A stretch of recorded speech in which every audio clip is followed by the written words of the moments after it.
Hey everybody, Justin Shaifer here, also known as Mr. Fascinate. I'm a science communicator, STEM media producer, and educator.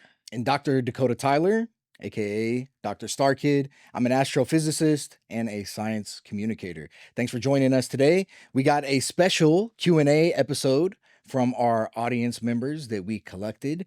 We're going to be talking about, I don't remember what any of the things we answered were. So we're talking about theories about the origins of the universe and figures that inspire us and what the next 5 years of curiosity theory is going to look like. Stay tuned. Y'all might notice that we are in some pretty fly attire. Check out our store. We have an online store open. Curiosity Link Theory. that down in the description, and you can check out some of the merch. I know a lot of y'all been asking about it, so we got some good stuff coming out real soon. Okay, so today we're going to be talking a little bit about... It's in Curiosity Theory. Is it in you? That's not Curiosity Theory. Wear it. It's not our slogan. Curiosity Theory. Use it or lose it. That's not our slogan. Today we're going to be answering some of you all's questions, though. Some audience questions came in again. We asked anything that you might be interested in learning about. Be curious. Get a hoodie. Yeah, that was, I like that one. Yeah, I like that one. Let's go. That was pretty jarring. I'm cooking. I think people might be uncomfortable. I'm cooking. Let's go. All the promotion. But yes, we do want to answer you all's questions that you all asked, and we're going to start opening that up for more of our Patreon subscribers as well. A lot of folks have started to come on to pay. Speaking of promotion, join our Patreon. You want to support us? You know, this is a self-funded endeavor, and you want to support the mission here, which is to squelch out and suffocate all anti-intellectualism and lack of rigor and lack of critical thought. Yeah. If you want to be a part of the solution, join our Patreon. Yeah. Get yourself a hoodie. Yeah. Super non-salesy and promotional. Curiosity Theory. We hate anti-intellectualism. That's great. All right. So coming up, leave a comment below. Which one of those hit the hardest? All right, let's go ahead and get going.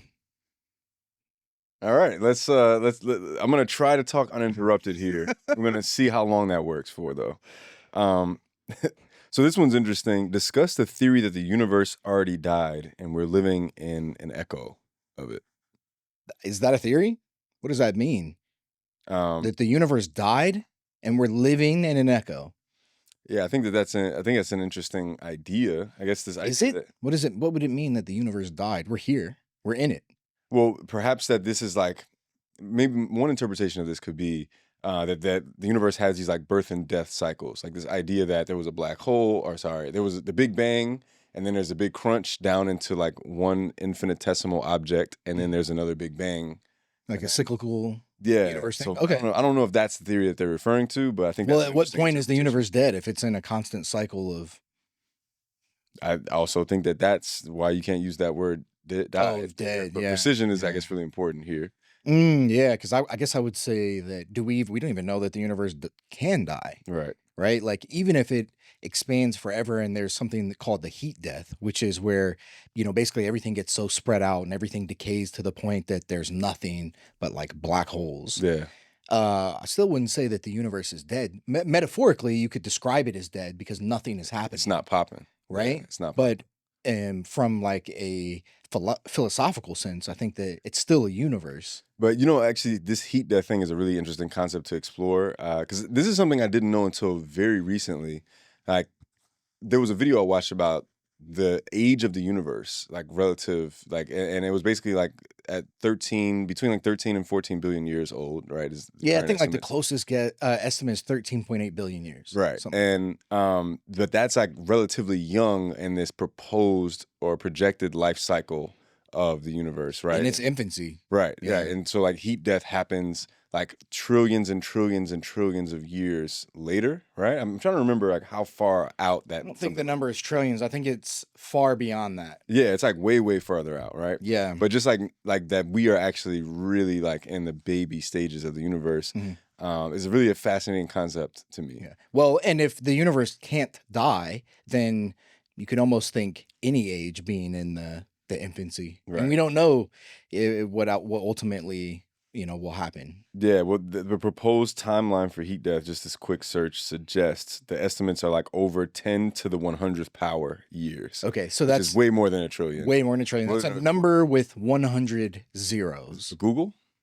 I don't remember. Is that what a Google is? I But believe yeah, so. I mean, it's a number with 100 zeros. So an inconceivable amount of time. That would put us in the earliest point, 0.00000 and like 90 more zeros, 1% Mhm. of the total age. If I just did that math right, which I think I did. Yeah, one Google is 1 times 10 to the 100th. 10 to the 100, yeah. Yeah. So if we're at 13.8, what is a billion is to the 9, 10 to the 9. So yeah, like 90 zeros, Yeah, that's wild. 0.090 zeros, and then That's so pretty wild. yeah, I mean that's insane. So, I mean, yeah, I don't know if that exactly answers your question, but I feel like it that's doesn't. interesting We take. exist now. I would say that we exist in a universe that's alive. If the universe is cyclical in that way, which there are several theories that suggest that it is. One, that it crunches and then re-big bangs. There's another one called cyclic conformal cosmology.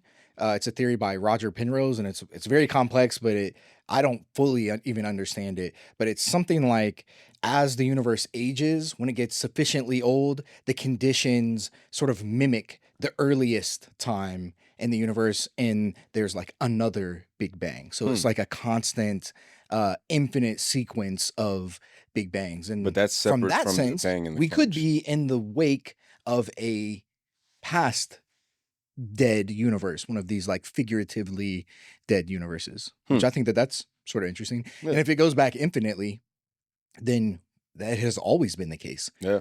We're always in the past of dead universes, and we're always predating an infinite number of future universes. That's interesting. Another question here.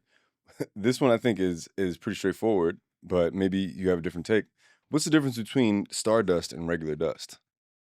Oh, well, I want to say nothing atomically, because what is dust? When an astronomer is talking about dust, we're talking about like grains of rocks, pretty much, right? So, when a star explodes, for example, there's some hydrogen, some helium gas in this thing, but there's a lot of heavier elements. There's carbon, there's silicates, there's oxygen, there's going to be heavy metals. And, dust would just be a huge cloud of little particles, little solid particles. Mm-hmm. So that is what we would think of when we were talking about stardust, Right. like carbon, for example, or like if you picked up a rock, this is basically stardust. Mm-hmm. But when we typically talk about dust, I guess like the dust in your house is like dead skin cells, Yeah. other like I don't know, other stuff. Yeah. But Animal dander. Yeah. right, Mm-hmm. and that is made up of the same stuff that stars are made of. So I would still say that that's stardust. I mean, like anything solid is stardust. Except for, I guess it's like a byproduct of carbon-based organic molecules that have become more complex. Right. But I mean, that's what you and I are. Yeah. And we're still stardust. Yeah. Well, we are the byproduct of stardust. Yeah. Well, I mean, I would say that it's still the same. Just because you're wet on the inside doesn't mean that. Where are we going with this? Doesn't mean that you're not stardust. Where are we going with this, man? Dust doesn't imply dryness, is I think what I'm. Gotcha. Yeah. Okay. Gotcha. Yeah.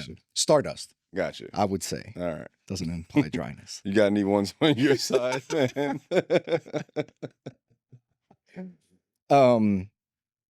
So I thought that this one was a little bit interesting. Somebody wants to know if we are lovers, because there's a lot of. What's the exact question? The exact question is, are you lovers? Because there's a lot of sexual chemistry and tension between you. And I just thought that what a nuanced and succinct thing to pick up on from an observant viewer. I think that's very perceptive. Yeah. I mean, is there something going on between us though? Well, wouldn't you like to know? Wouldn't you? Somebody would like to know. Well, I mean, I guess we'll never. I don't know. Guess we'll never know. The mind is a curious thing. As my man Maynard says, hip hop MD. A cool mind is a curious mind. I think that's pretty hardcore. That's a great answer to the question. A cool mind is a curious mind. Yeah. Stay curious out there. What's your opinion about working in the field of solar physics? So solar physics, also known as heliophysics, which I think is pretty cool. The Greek god of the sun, Helios. Mm-hmm. So a heliophysicist studies the sun, and the sun is still a little bit mysterious.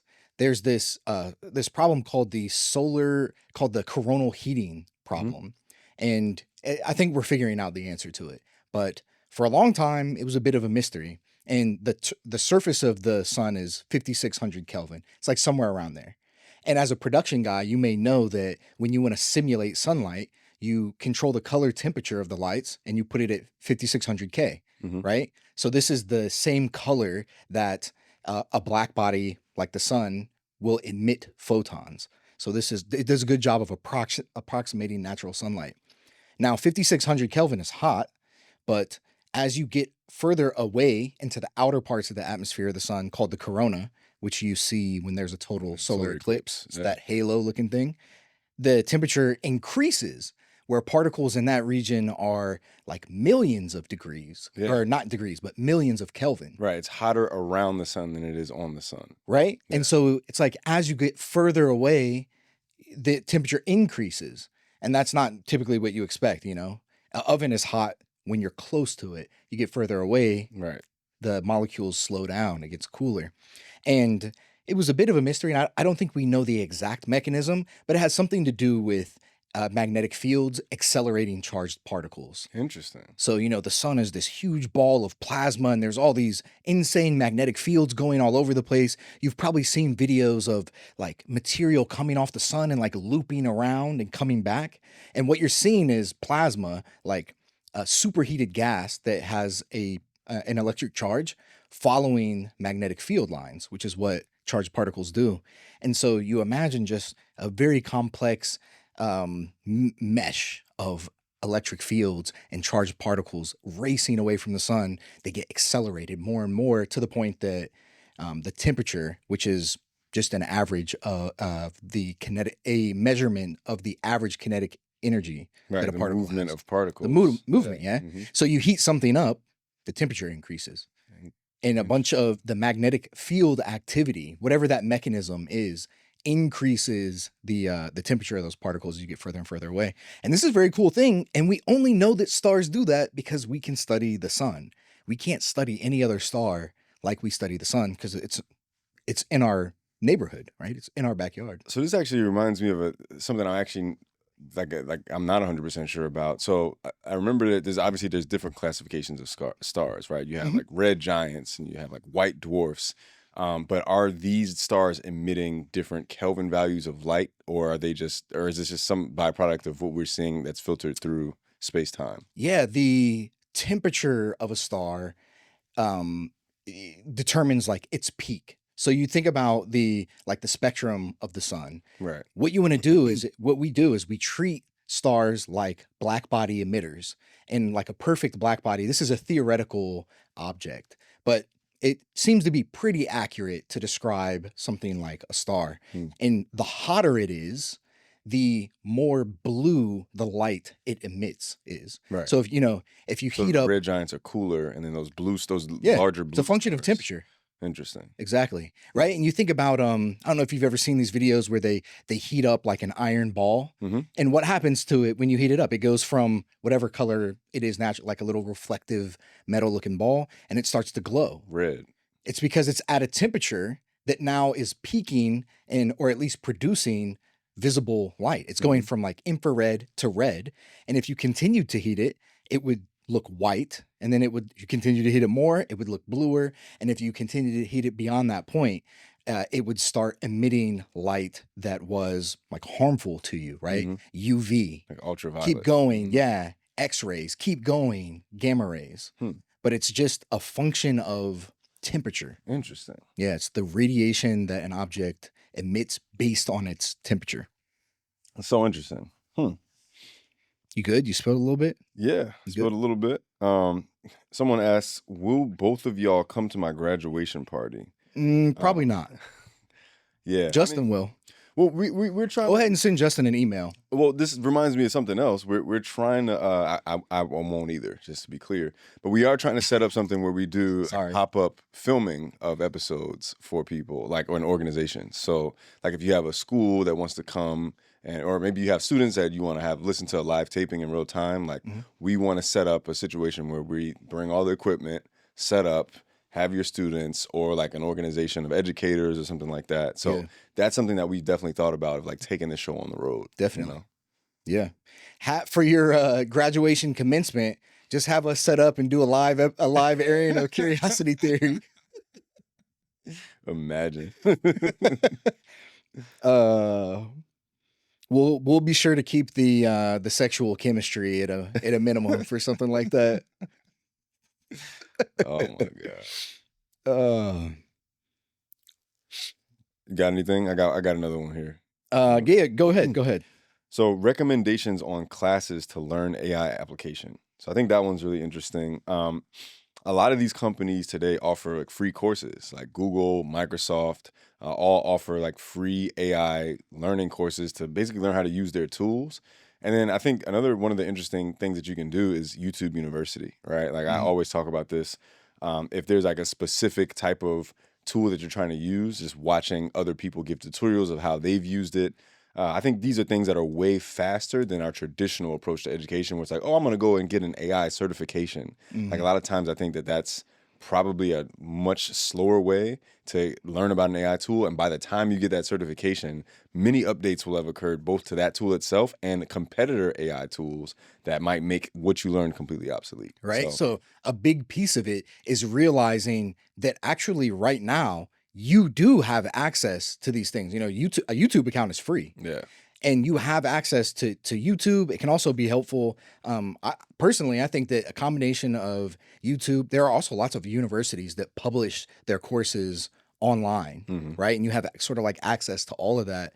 And something like an LLM, I think pretty much between YouTube and ChatGPT, you can learn almost any skill that you want if you just want to like focus on it and sink some time into it. But Yeah. yeah, just realizing that you do have access to that right now. Yeah. And I think the other cool thing about AI application, though, that maybe is harder to learn is some of these more embodied versions of AI, like AI and robotics, right? Like, these Mhm. are things that you might be able to watch some videos about, but you might want to actually align yourself with an institution to learn how to use. Yeah. But I always recommend, like, there's these, NVIDIA has these like Jetson Nanos, like there's this AI developer kit.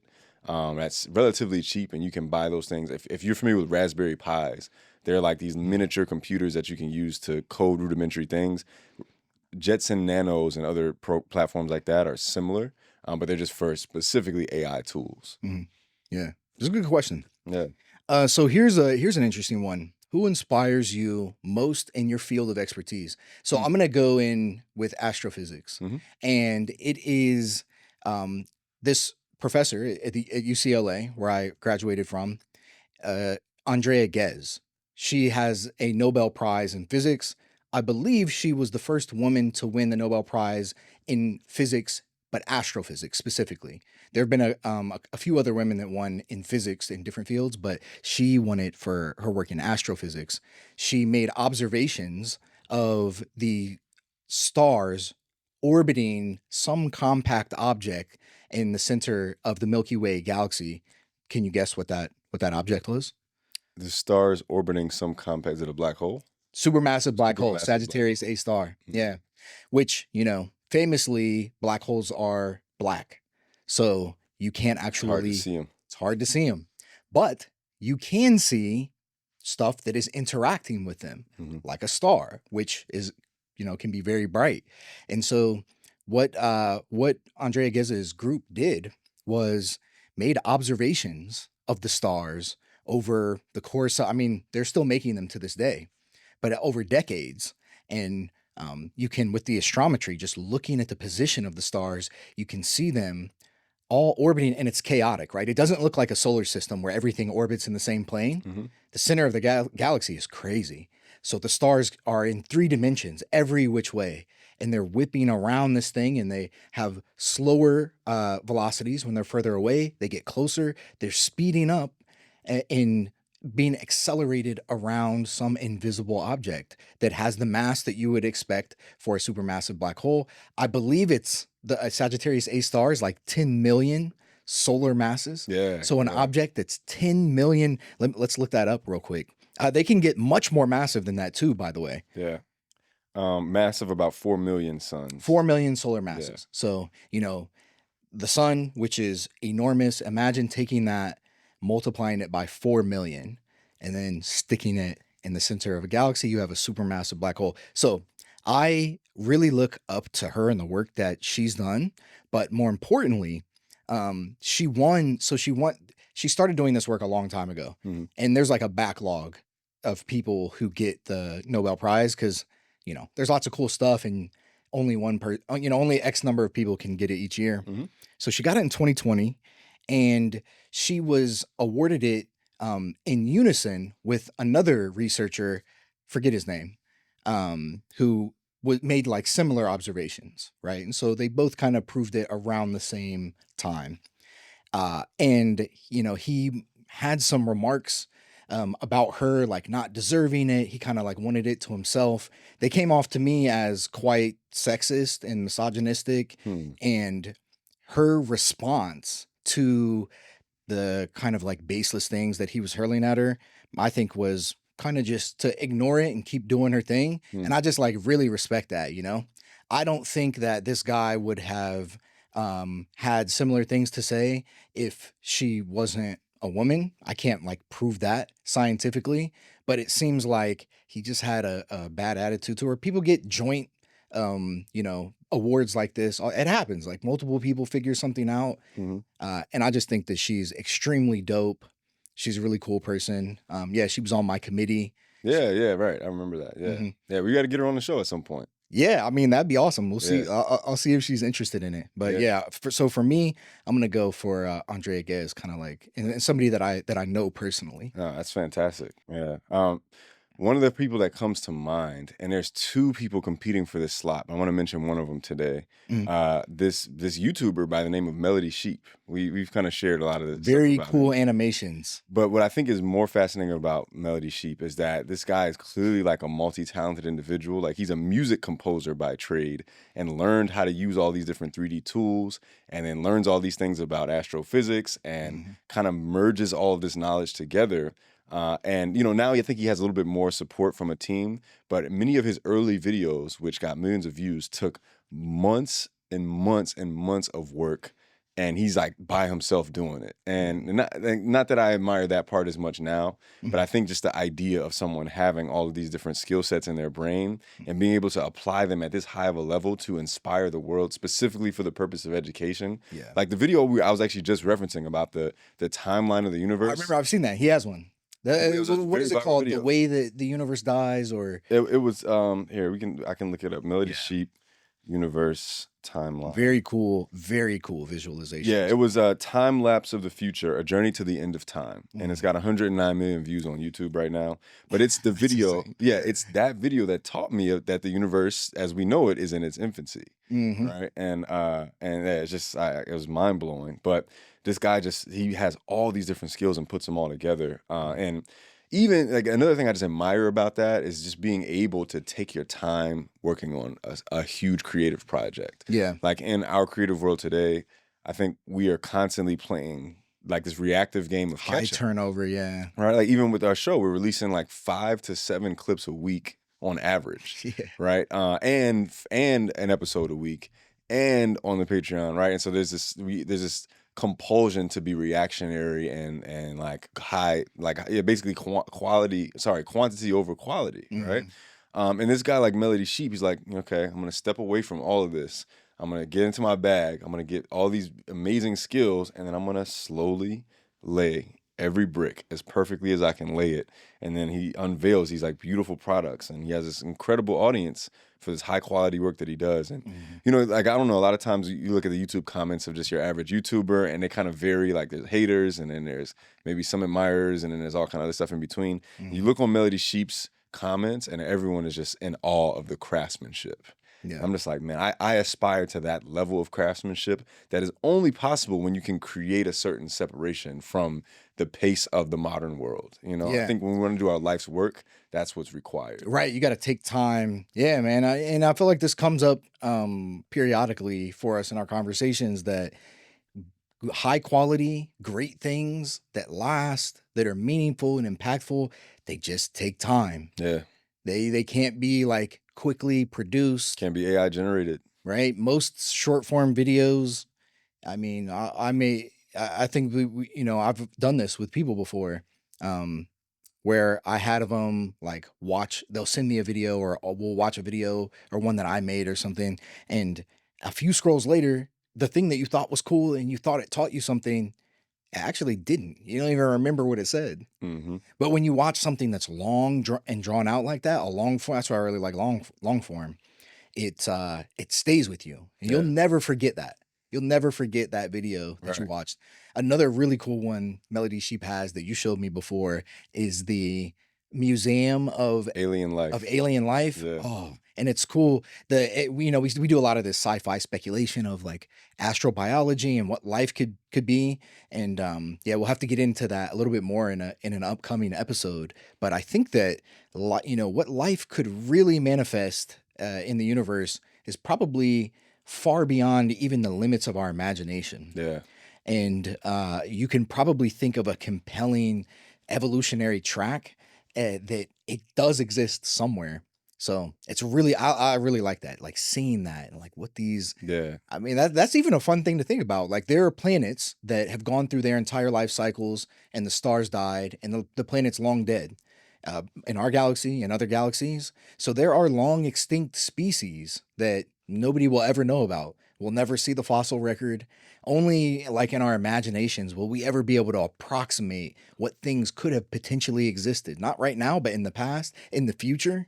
I think that that's a really fun thing to think about. Yeah, no, I think that's an intensely fascinating concept, and only when you become skilled enough as a practitioner can you approach visualizing that for other people. Yeah, right. And like, yeah, if you look at his 3D animations, like there was another Netflix series that I think attempted to be speculative in this. Alien World. I think it might have been that, and I think they did an okay job. And but then this guy Melody Sheep is like basically by himself and does something that everyone's like, no, this is way better. You know? Yeah, Alien Worlds on Netflix. I remember that. Yeah. I remember that. Okay, next question here. This is a good question. I'm just curious how we're going to react to this. What's the number one thing we need to keep humanity moving forward? Issues, problems. I would say probably every major accomplishment, every major step forward, I think they come at the end of issues, challenges, things being wrong. The way that we're going to get to an economy that works for everybody, a socioeconomic system that more humans are happy with and is more equitable, is through fighting through like all the nonsense, all of the injustice and unfairness that is no longer acceptable. Which will happen at some point. It happened, right? It happened with feudalism. It happens in ancient, or not ancient France, but in France several hundred years ago, the French Revolutionary War. So do we Or the all French so Revolution. we need issues, we need conflict, we need turmoil. Is that what you're saying to keep humanity moving forward? I think, yeah, like ironically, Hmm. That's interesting. I think I would probably spin it a little bit more positively and say we need hope to keep moving forward. Like I agree with that.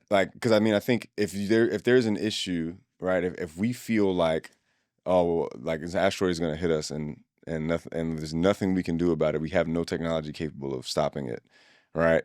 Mhm. Like we're just going to throw a party and then nothing's going to, like, we're not going to take initiative to try to like build a structure that can laser down the asteroid and keep us safe, right? But I think Well, the hope is at the end of the conflict, though.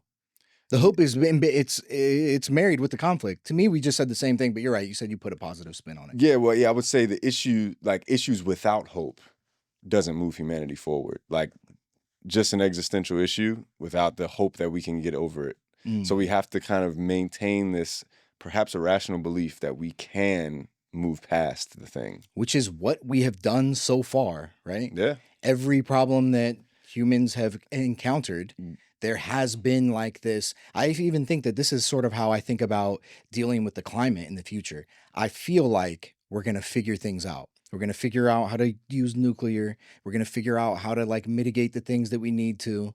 We've done it so far. Yeah, some There's might no argue, guarantee that we always will, though. right. Some might argue that that's wishful thinking, but I actually tend to agree with you in that, like we've seen an exponential growth rate of technological progress in humanity, all right? And we seemingly are, like the data historically would suggest that any existential issue we've had, we've overcome, right, in the past.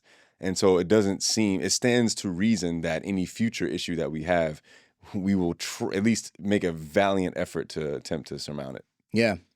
This reminds me, I kind of have this this overarching belief that technological advancement, when married with an intelligence like ours, is an evolutionary dead end. I think I've talked about this before, where it seems like missteps become increasingly more lethal, more dangerous as you have more and more power, right? Like a war is bad, but humans have always recovered from wars.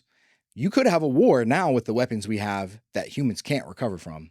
This is sort of the thinking. Yeah. And, you can apply that to any number of things. But a counter argument there is that we've, even in the face of, destruction, have always bounced back. We've always found a way to survive, to be hopeful, to be optimistic. And so, I would be open to that as a response to the evolutionary dead end argument. But I think that we're way too early to know for sure. Yeah, as a species, we're relatively young. Very young. Yeah. We've been technological for a few thousand years. Yeah. Humans have been around for 300,000. The genus Homo has been around for a couple million. But perhaps we'll diverge from our wetware of biology. Reminds me, in the Alien World show on Netflix, there was one planet that was completely run by like these robot brains. And that was supposed to be like the far off distant future of a civilization. Could have been ours, where they evolved beyond the need for, bodies. Maybe this is the future that Peter Thiel is thinking of. The primordial soup. Yeah. But it's not, what do you mean the primordial soup? Well, we're just all consciousness, like an amalgamation of consciousnesses. Oh, at some point. Yeah, in like housed in one place. Yeah. And yeah. Like all on that cloud. And yeah, I mean, who knows, man? That could be how humanity moves forward. That's another solution to the Fermi paradox. Well, just once you get sufficiently complex, everybody just uploads their consciousness, and you live everything in the way, yeah, or even separate. But yeah, like distinct entities in one thing vehicle. We're all in the same data center. I mean, we could all be in the same data center now. Like this could just be a simulation. Yeah. So. Yeah. Shout out to whoever coded this shit up. It must have been an intern or something. Went crazy. They must be having an LLM do it. The engineers went crazy on this one. I don't know, man. I think I think it could be better. Okay, here's another one. What is the motivation behind the content you create? I feel like we've touched on this a little bit. Mm-hmm. I guess I'll start. I grew up thinking that all of this science stuff was intensely fascinating, but I think this is something we relate on. I didn't really feel like I had a person or a world to share that with, Mm-hmm. Growing up in a place like Chicago, I just kind of felt like the science things I might have been interested in didn't have an audience. And so this is kind of a world that I just kept to myself for like many years until I got to college. Mm-hmm. And then that's when I finally was like, oh, okay. I went to Hampton University, historically black college, and I was a marine and environmental science major. And at that point, I'm like, oh, okay, I can actually outwardly be interested in these things. And then I graduated like at the top of my class because I was just like, it just easily clicked for me because I was interested in this stuff the whole time. So I'm interested. Sorry to cut you off, but was it easy? Was the content just so fascinating that you love studying it, or do you feel like you could you sort of have one of those minds or memories where when you go over something once, you just remember it? I think like, did it come easy to you, or was it? Yeah. So I think I was intensely fascinated with the content. I think when I'm not interested in the material, I don't download as easily. But mm-hmm. I do think I have a privilege of like a brain that just connects concepts easily and can memorize things. I'm not good at necessarily memorizing like random facts and figures that are esoteric. Mhm. But if I have like a general concept map and I like learn where different things fit into it, I feel like I can pick up on things. Like I can extrapolate information really quickly. Yeah, so you can like So kind of integrate new information with that framework yeah. that you've So yeah. yeah, so the reason I was actually a good test taker, but the reason I actually got a scholarship to college was because of my test taking skills. I had bad grades in high school, and then I just got a high enough test score to get like a full scholarship. Like on the SAT or the ACT or something? ACT, yeah. So yeah, that is the only reason that I was even able to like have the college experience I did. Mhm. But then I became this kind of golden boy, right? And I was like, wait a minute, like there's other kids like me in places like Chicago who maybe have these interests but didn't ever feel the spark. And seeing someone that looked like them that was doing it, that just made it look accessible and cool.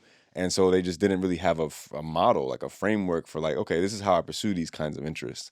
And so I built this persona, Mr. Fascinate, literally to engage a population of people like that. Yeah. And so I was first just trying to talk to kids like me from where I'm from, and then I realized that's a message that resonates with people all over the world. Mhm. You know? Yeah. Yeah, that's pretty dope. You know, you have an interesting backstory getting into like the SciComm, the production, why it means what it means to you, and I guess it marries well with your growth mindset and the like courage to step out and try something new and fail and do this Yeah. thing and do And I, that thing. and I think an ownership mindset is something that evolved over time, right? Like I think the original vision that I had from my career was something like, oh, like the only conception I really had, the only framework I had when I started in science communication was like, oh, this guy Bill Nye, right? Mhm. And then from there, I kind of learned about all these other YouTubers and amazing folks.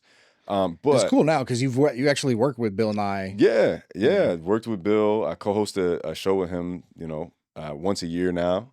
The largest K through 12 science competition in the world. We co-host together. Yeah. So it's really cool to kind of be able to work with someone who I idolize in that kind of way. Yeah. But I think where I have diverged and kind of built upon the work that Bill Nye, Carl Sagan have like worked. This example that they set for us is like taking this ownership mentality into things, and so. Which may seem kind of trivial if you just hear it that way, like, oh, why do you need to own your content or own your media? Mhm. But I think it's really important for us to find ways to control the type of things that we're putting out, because there's a lot of competing interests out there that can contaminate the messages that we're putting out. Yeah. So, and I think both of us align on this idea of speaking truth to power. Like if there's something that we believe is true, we don't want the corporate interests or some other group to come in and try to like, oh, we're going to give you guys a bunch of money to not talk about this thing. Yeah. Like we would hate to create something like that. Yeah. But in order to have protection against these kinds of forces, which I don't think I've always been protected from them. Sometimes I feel like I've not said things I wanted to say because I knew, oh, this might mess up my bag, right? But like us owning curiosity theory, us owning all the equipment, owning the distribution allows us to speak entirely on our terms. Yeah. In the way that is most empowering. Yeah, yeah. I love that angle that you highlight there in terms of being able to talk about the things that you think are important and be as real with them as possible. Yeah. And for me, this is sort of at the heart of how I structure my thinking as a scientist. Mm-hmm. Like, you could think about being influenced by corporate interests. You could also think about being influenced by like socio or political interests. Yeah. And that for me, something that's really important, and we do it, we do this on the show, trying to dig into various topics and like leave out some of these like external projections or like ways that we're supposed to think or things that we're allowed to say or like not allowed to say. Based on whatever, based on whatever. So you could be talking about anything, but yeah, I mean, for me, I'm just the universe is fascinating, and learning the way that things are is fascinating and gives you leverage in achieving something, gives you leverage in dealing with reality better, right? Like imagine trying to build a space program, but you don't understand physics, you don't understand gravity. How would you be able to leave the Earth? You couldn't. But as soon as you do, you can engineer something that can leave that. And so I think that we're always behooved we are behooven. Is that the word to like Behooven? one who has been behooved in the past? We are behooven. We are behooving. I don't know, man. We I don't know are. about that one. Behooving. Are you gonna look it up? I don't think It behooving is the behooves word, man. us to understand reality to the best of our abilities as closely as it is, and not have a lens that's been too filtered by, Yeah, whatever. I'm not sure about this behooving thing, man. Yeah. Well, it I'm could gonna let you in on a secret. All words are made up. I think that pronunciation is a tool of oppression, but that's maybe another argument. Like The the way that you idea, pronounce a word. yeah, like Yeah, you know what people mean. yeah, I Yeah. mean, but yeah, and I also like this idea that we're supposed to pronounce anything in any particular way phonetically Mhm. is kind of rooted in this idea that there's like an original correct pronunciation when all words are like the English language is an amalgamation of made up things from all kinds of different periods of time, said in Right. different ways. Yeah, there is no set in stone like English Right, language. like Like some things are people pulled from all over the place. Right. Some people would say the Queen's English, right? Is like Mm. this, oh, this is like how it's supposed to be done. But the English language in 2025 has evolved from that significantly. Yeah. You know? Yeah. I totally agree with that. It's a very socially constructed, along with most other things. Yeah. Absolutely. How can science enthusiasts engage with Curiosity Theory podcasts outside of the content? So this is a good question. I think that the best way to directly engage with us would be probably through the Patreon. Yeah. One thing that we've been talking about as a team a lot is what type of content that we want to have and how we're going to continue to build the Curiosity Theory community. And I think that the place where that is going to happen the most is going to be with the people who like really support us and want to be a part of the community. And so if you join the Patreon, we have already some chats going, trying to figure out what people would be interested in, if like you said earlier, like a meet and greet or potentially like doing a live show or some event like that. Yeah, like I would say if you want to have the most influence over what we're creating or maybe like how we're thinking about moving the community forward, you'll have the most advocacy opportunities on the Patreon. Like we might look at social media comments a little bit, but like sometimes we don't take those as serious and we can't dedicate as much time and energy to those. Absolutely. Yeah. So I like this one. This one's fun. If aliens made contact, like in Arrival, if anybody hasn't seen that, they just showed up. They showed up. They arrived. They landed. Yeah, they arrived. They arrived. A simple title for a simple population. Arrival. What would your ideal plan of action be? I think this is a good question. Yeah, but is there any more information about the aliens? They're just aliens? It's just like Arrival. Is that what it is? But yeah, where they just show up. You don't really know, It seems right? kind of benign. At least, That wasn't the response. That wasn't the response that the humans had. Yeah. So what would your plan of action be if they just showed up? If I'm the general, or not the general, I guess, what is my position? I kind of want to. It's up to you. Right. Okay. Well, then I'm the president of the world. Yeah. As president of Earth, if an alien society shows up, I'm definitely sending in a reconnaissance team first to like Navy survey. SEALs, like ideally like a non-threatening seeming reconnaissance team. Yeah. Like what does this team look like? I think I associate reconnaissance. Maybe I played too much Tom Clancy's Splinter Cell growing up. Like recon. Yeah, they're just. When I think of recon, I'm thinking of the guy with the night vision goggles, the 3 night vision goggle eyes, and he's like wearing all black. And but like in this case, he's not like sneaking up and stabbing people and stuff like that, right? He's just like looking like I want to observe this from all different kinds of angles. So you think that would be effective? We're talking about aliens who showed up out of nowhere. Order of operations. Like that's the first step. I would just want to understand what this is. I want to look at it from different, like I want to see it in infrared. I want to see, what kind of wavelengths of light it's giving off, like. Yeah. Do you think that's would be useful though? In this context, right? Because I think in Arrival, it was just like a ship that was just appeared, right? And so you're like, what is this thing? Right? Yeah. Well, it seems like they're away from, just looking at that in a vacuum, these aliens are so much more advanced than we can even imagine. Yeah. And so what is even the point of trying to figure out what we can, I feel like you're already intel. miles behind. You know, Yeah, it's I mean, but like a newborn baby trying to study so what do Usain you, so Bolt what to do see how yeah, they can run and faster. but will you ignore it then? Like, I don't know. Well, yeah, I don't know. Sorry, I'm like spoiling your plan. I'm no, on the I You're don't. the president, and I'm I, your one cabinet member. I don't think that. I don't know, sir. I don't think the plan is foiled yet. So I think Okay. reconnaissance. Again, we just want to understand. Like, we may not know what we may not know, right? But like getting additional knowledge is paramount to know what to do next, right? Yeah. Like, and in the event that there's a threatening response, like let's say we send a recon team and a lightning bolt comes out of the ship and immediately fries them, right? And we're like, okay, well that was an act of violence. So now we need to prepare for a world level threat, right? Mm.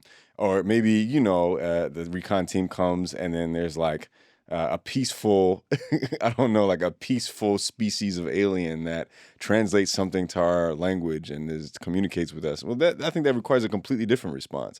But like coming Well, in what with, response could you have to them sending a lightning bolt and frying? yeah, at that What if point, them landing here? I'm just like I'm no, not I am criticizing your idea, but from a place of complete love and go ahead. high levels of chemistry and tension. What what if them landing here is a test to see how you respond? Can you figure out quickly? You're not gonna look at this in heat vision and like learn something new. Like maybe you will, but what if it's like the thing that you should be doing is recognizing clearly that these animals are far more advanced than us, and that if they came here, they could probably blow up the planet or something if they wanted, So, and then just go and talk to them and see like what's up. so maybe start worshiping then. Right? Like just start immediately worshiping. Yeah. Maybe that is what Maybe that's that is what what they want.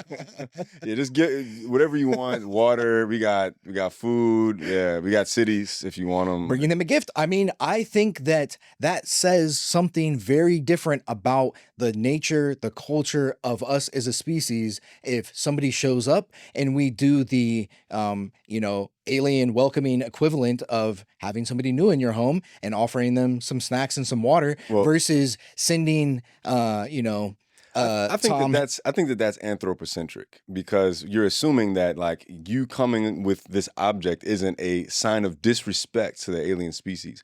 What if they hate water so much and you brought a glass of water to them and they're like, this is the ultimate insult in our culture. Are they smart? I would not believe that a species that was smart enough to come here, which I assume if they landed on Earth, they did their homework first. They know that we have to drink water every day or we die. What if we're irrelevant to their mission though? Like, what if they don't care about humans at all?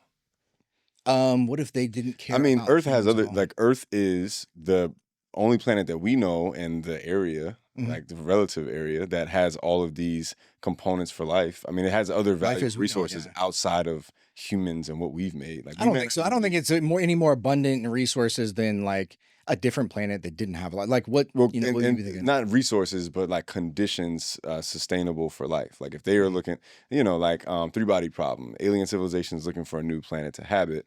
Well, then like their priorities not humans at all. Right, but so again, like from their I'm assuming that they have some sort of planning team or something. They're just going to come and show up and expect us not to do anything. Again, If they just wanted us gone, wouldn't they just? anthropocentric. If they just wanted us gone, wouldn't they just get rid of everybody? Yeah, in which case I still think recon is a helpful first step. I agree. Yeah, because like looking, and again, maybe this is anthropocentric. Maybe looking from a distance could be perceived as disrespectful. Well, that's the thing. I just don't think that they would land here without doing enough homework and understanding that, okay, they're probably going to respond in the way that they would respond. Like they wouldn't like we're levying this term anthropomorphic, whatever the response is. And because we're thinking like, oh, maybe they're like us. I think obviously they would think that. They would be like, oh, they're probably going to do this, Mm-hmm. They have like some advanced way that they study it. That's like a civilization version of an LLM that lets us know what they would do and kind of like how to us that would seem like. Yeah, in which case I'm pulling the worship card then. I think I'm gonna go back to that. Yeah, we're just gonna go ahead and start worshiping them. So then we start worshiping them, and they're like, oh, they're one of these simple species that reveres us as a god. They're not worth our time. Let's just get rid of them. They're not advanced yet. I mean, And this was your we're choice. still not advanced. Mr. President of Earth. We're still not advanced relative to them. Yeah, you're right. There's like anything we do. So either we're looked at as their children, and they appreciate us for the children that we are. Again, we're making this anthropocentric. Or they just look at they come from a planet where they hate their kids. That's too. We're thinking too much like humans, where we love kids. Which look, there are species on Earth that eat their children, like crabs. They just pop them in their mouths like snacks. Yeah. So yeah, that is an assumption that we're making. Yeah. Yeah. So yeah, I think either worship or recon. I think I'm worship or recon. Okay. Two very different. I think for me, it's unequivocally, we get a team of scientists, of leaders across the various like fields or whatever that is, and there's like a team, and we go and we just assume, we walk in with good faith. Walk in. You're going to enter the ship. We walk up to it, literally. Okay. We get dropped off at a distance that seems like safe, and we literally walk into it, showing absolute good faith that we're here. We're like respecting that they're clearly more advanced than us. Clothed or and we're naked?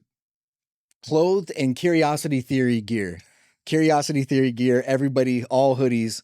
We walk up, and like they know that we're a curious group of intellectuals that are rabidly against anti-intellectualism. We're not responding with anger or fear. We're not responding with violence first.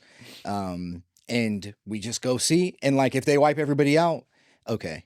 But I suspect that that's not what would happen. Yeah, I don't know. But that would be my thing, is that we just like literally go, and I'm like, I assume that there's a way to communicate. I'm just assuming good faith. Yeah, I'm just hoping that they don't hate clothes, because that could also be a thing. Right. Why would they show up on a planet where we all wear clothes and that they hate clothes? Well, because the other animals don't wear clothes. Why? Who do they think they are wearing clothes? Like they're just like these other animals on this planet. I just don't think that they would view us in that way. Yeah, there's no way to know. There's no way to know. I guess. But that doesn't seem very intelligent to me. And I think that I'm assuming hyper intelligence. Right. Which, what does that look like, Yeah. What do I know? Who knows? But no, I'm not even convinced that we're smarter than orcas. I've gotten to this debate with a couple of my colleagues before. Yeah, I guess it depends on how you argue, like smart or intelligence. Yeah. And the like I'm not thereof. Yeah. So yeah, who knows? We may not be that much smarter than other animals. We just kind of have these weird advantages, like we can talk and we can write things down, and so that we kind of like give ourselves an artificial leg up. Do you know about this? This is actually really interesting. Mm-hmm. It says, I had a question about the Kaluza-Klein theory and if there have been any talks about it. You familiar with that? Never heard of it. Yeah, so I was like looking this up a little bit after I saw the question. And the Kaluza-Klein theory is an early theoretical model. While I was talking to you? Huh? No. While I was talking to you? No, I looked this up a while back.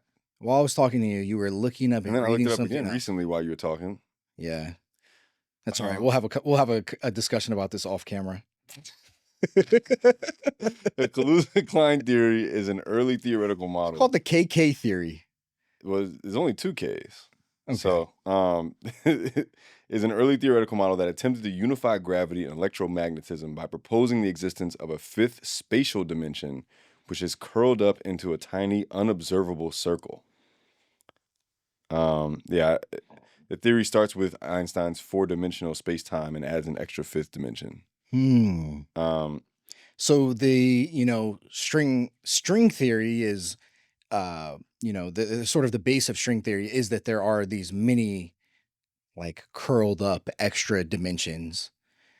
So it sounds like maybe like a more advanced or complex version of this. That kind of sounds like like a string theory-esque, where you invoke more dimensions to make the 3 fundamental forces of strong and weak nuclear force, electromagnetism, marry with that 4th fundamental force, which is gravity. But I don't know. I'm not familiar with this. Yeah, we'll probably have to do a little bit more research on that, but that's an interesting question, I think, a conversation starter for sure. Yeah, I mean, if you know about it, it's an interesting conversation starter. Didn't sound like we had much of a conversation from it. How do you choose which yeah, thanks. How do you choose which scientific ideas to spotlight on the show? I want to give a really complicated answer to this, but it's really just vibes.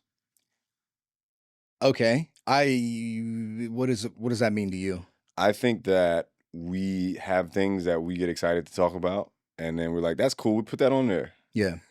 I guess yeah, That are also important to the to audience, ideally. yeah, Yeah. to like put a little bit more formalism to that. There's like this abstract way that we weight things that we think are really interesting, really fun to think about, really fun to talk about, that we think other people would like to hear about, and that we think generally are just important to talk about or shine light on. Yeah. And so that's why I guess we have a spread of like new tech or science discoveries or physics concepts or mental health. It's like things that we think are important and or interesting.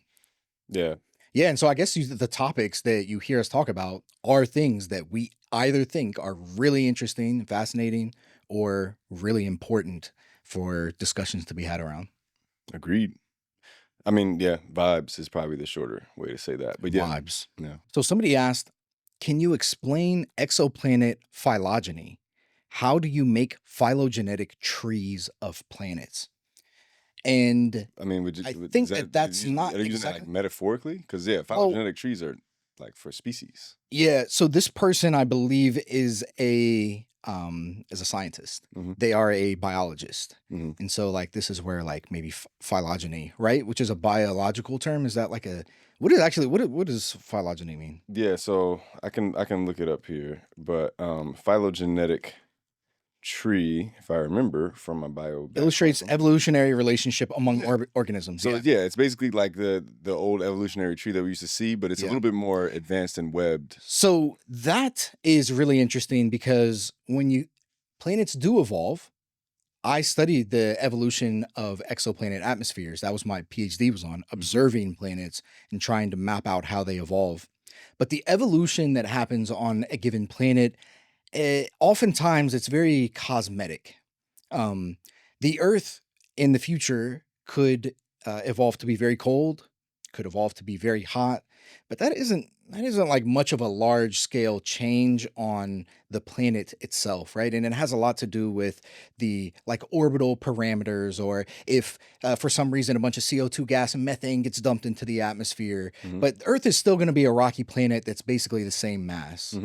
And so you could have, due to variations and again, maybe like the shape of the orbit or weird things that happen on the planet, you could have like surface conditions that change. But overall, we think of planets, we talk about them as demographics, exoplanet demographics.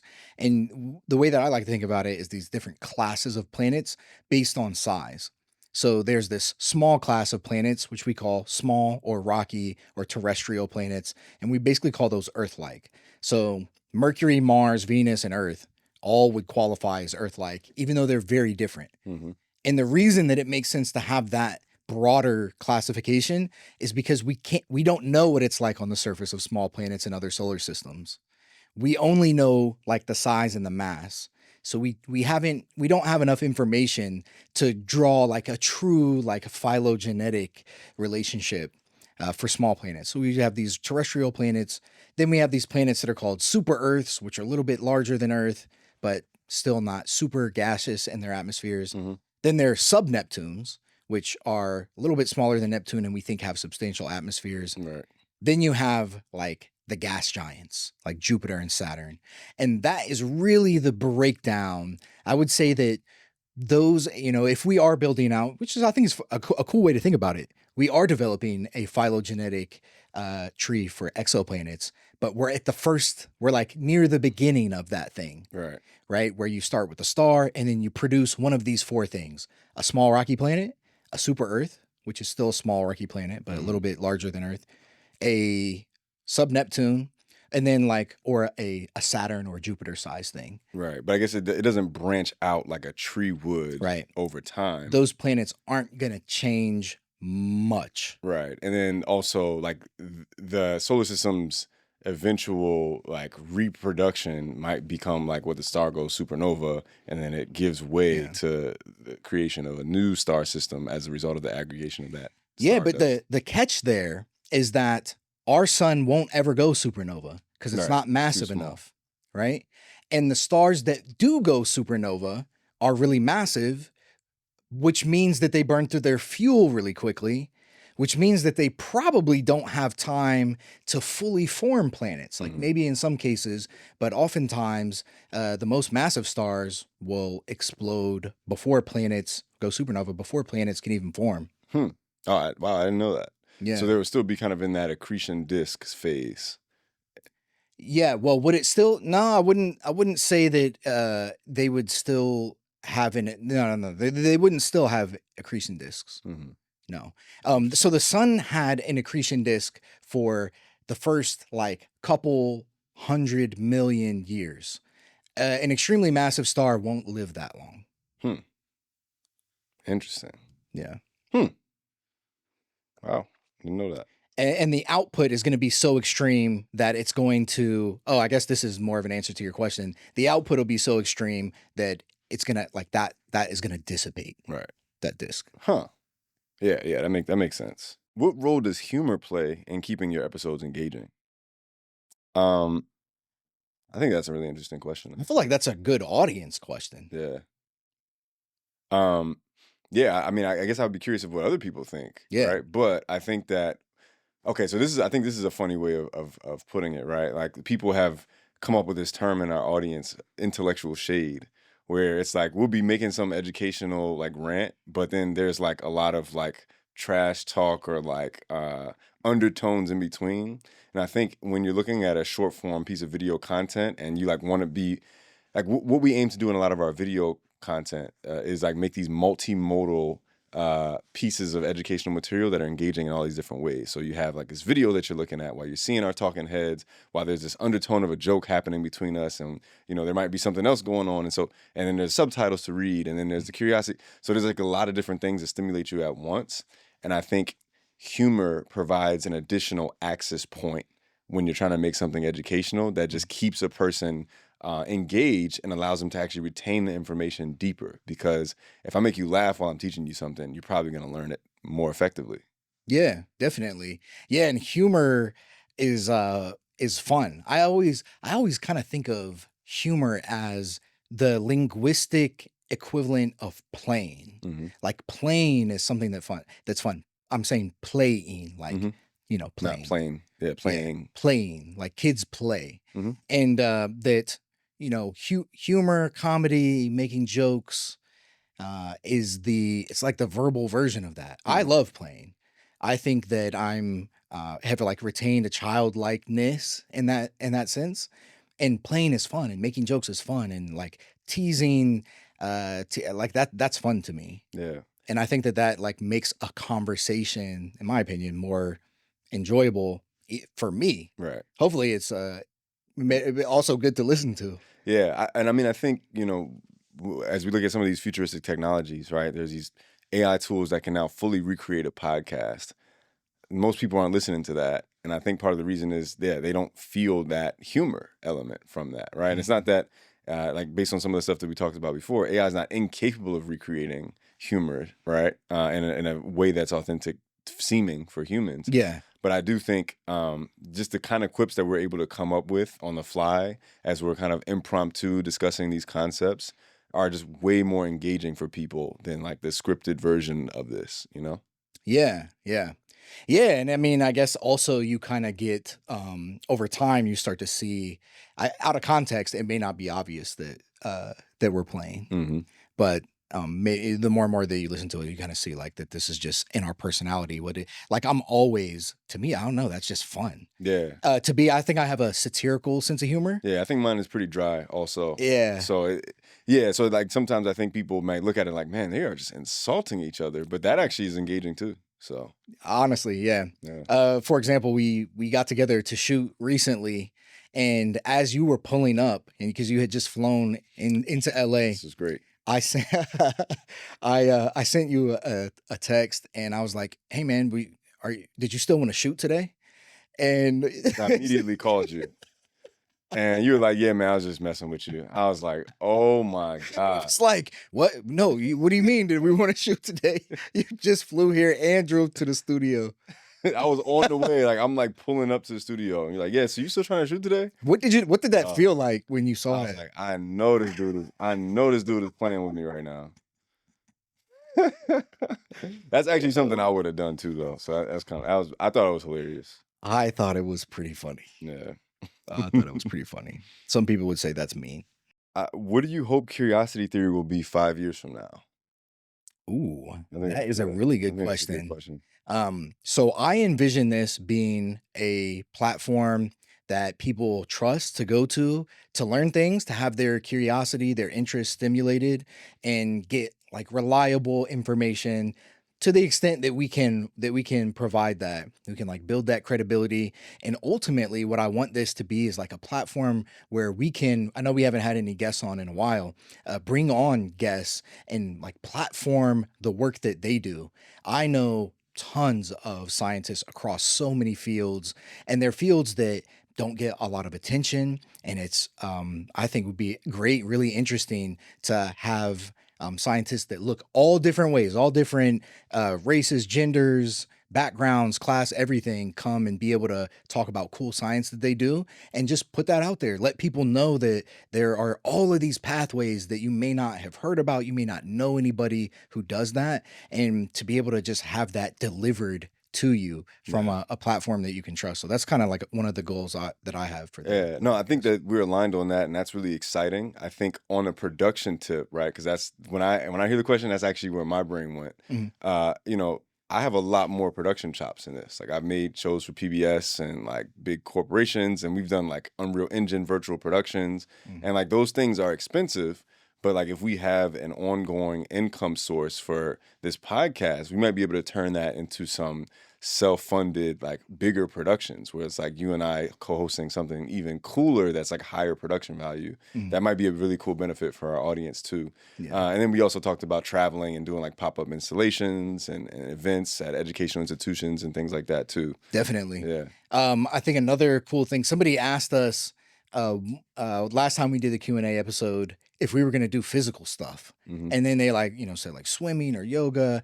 And at first I thought it was a bit of a strange question, but then I was like, actually, that could be cool. Yeah. Maybe we do like an episode where we cook something. Yeah. We like cook, which I'm not much yeah, of a. I suck at cooking. too. No, I tried to get into it. I thought I would. It felt like it would be impressive if I knew how to cook and was good at it. I had a pandemic phase when I tried. You start cooking, and it's like I just don't enjoy it. Yeah. I love eating food. I do I too. hate cooking. It's just not. It fun to doesn't. It me. doesn't hit for me. It doesn't hit for me. And I know people who love it, and Love that it's it's like an avenue of self expression and creativity. Yeah, And it will make like beautiful and delicious I meals. love that for them. Yeah, right. It Yeah. just doesn't. It just doesn't hit for me. So Yeah. I think it'd be cool to Do do it. something that we both suck at. That we both suck out and we Yeah. just cook and we have an episode and we're talking about something something else.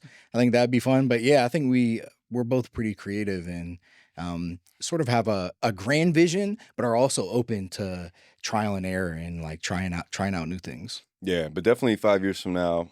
I mean, we already have millions of people looking at the stuff we're doing like now, and we're only a few months in. It's going to be a lot more than that. 5 years. Hopefully so. Oh, this is interesting. Has doing the podcast ever changed your own opinion on a topic? Ooh, that is a really good question. I would say that doing the podcast, especially posting clips and getting response back, like comments on the clips that we post, has opened my perspective on things. I don't think it's ever like outright changed it, but whenever we talk about something, I feel like to me the most interesting thing is trying to think of something in a new way, and people who also do that may hear something that we say and like add an even different perspective Mm-hmm. that either challenges what we say or kind of like branches off from that. And I feel like constantly I'm seeing other people's new lines of thinking, and that is expanding the way that I think about, like, oh wait, this is like, that's a really good point. Thanks for sharing that. I'll incorporate that, or I'll think about that a little Yeah. more myself. And I actually, yeah, I'd love for us to find a way to actually continue to iteratively incorporate like that feedback and just have this some kind of feedback loop Mhm. with our content, because I do think the audience that we've been building has been fascinating because it's so like I talk to people about this, like, a lot of times when you just post regular stuff on social media, great job, fire emojis, like that's Mhm. dope, right? And then our comment sections are like paragraphs or people having like 56 replies of arguing this one topic back and forth, right? And so there's That's just a, very common, I think, on yours. on social media. Yeah. Yeah, on social media in general, but I think, to create a page, to create a platform where like intellectual discussions are being had, or sometimes pseudo-intellectual discussions, I think it's just cool to see like the amount of energy and effort that people are putting into like engaging with each other and Yeah. and discourse, Mhm. Yeah, that's awesome. Yeah. Yeah, and I mean, I think like that is the way that you improve the way that you think about things, Yeah. is by being able to do that. And Yeah, and I think my knowledge about like a lot of different science topics, it kind of has forced us to learn about like new things and then kind of reinforce that knowledge because we pre-produce it, so we like think about the topics and then we brainstorm them and we look up these facts, then we talk about them live, and then we edit the clips where we're looking at the facts again, and then we see how people react to the facts. It just creates kind of a feedback loop of us getting more advanced in our knowledge about yeah, just broadly about science. yeah, absolutely. I Yeah. totally agree with that. Totally agree with that. Yeah. All right, man. Well, yeah, I think on that note, we're going to wrap this up. Thank you all so much for checking in with us with the Q&A. Hope you learned something new and you're inspired to stay curious. Amen.